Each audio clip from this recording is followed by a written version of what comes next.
శబరికి కాలినడకన పోయేటోళ్ళని చూసినాం, తిరుపతికి కూడా కాలినడకన పోయేటోళ్ళని చూసినాం.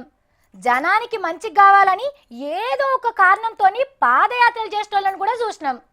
కానీ ఇష్టమైన హీరో కోసం సైకిల్ యాత్ర చేసిన ఫ్యాన్స్ని మీరు చూస్తారా? ఇగో సైకిల్ దొక్కుకుంటూ వస్తున్నాడు చూడండి. ఈయన పేరు రవి.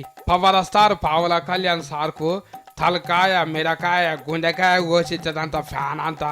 బెంగాల్ రాష్ట్రంలో ఖరగ్పూర్లోకి వెళ్ళి 1500 కిలోమీటర్లు సైకిల్ వేసుకొని పావుల కళ్యాణ్ సార్ను చూడమంట అని హైదరాబాద్ వచ్చిందట. అదేదేదే గంట దూరంకి వెళ్ళి సైకిల్ దొక్కుకుంటూ వచ్చినామంట అని పావుల కళ్యాణ్ సారు మంచిగా చేతిలో చెయ్యేసి శబ్బాష్ అంత అని బొత్త ఆనిచ్చి కౌగిలించుకున్నారు. సైకిల్ ముంగట బోర్డు చూసి మంచిగా కత్తి లేకనే కట్టినామంట అని చెప్పినట్టున్నాడు. గిట్ల పవన్ సార్ను కలిసినాక ఏమనిపించిందో రవాణా చెప్తున్నారు ఈయన. ఆయనతో ఎలాగైనా ఒకసారి కలాలని నాకు వచ్చిన ఆకాశం ఉండాలి. నాకు కరెక్ట్ టైంలో నాకు అవకాశం దొరికింది. ఆ సైకిల్ కరెక్ట్ నుంచి హైదరాబాద్ సైకిల్ మీద వెళ్ళాలి, అన్నితో కలవాలి. పవన్ కళ్యాణ్ గారితో ఎలాగైనా కలవాలి ఒకసారి.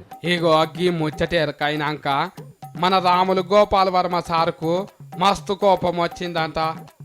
సైకిల్ దొక్కుడుకు పవనాలు మీరు ఇష్టం ఉండుడికి ఏం సంబంధం ఉన్నది?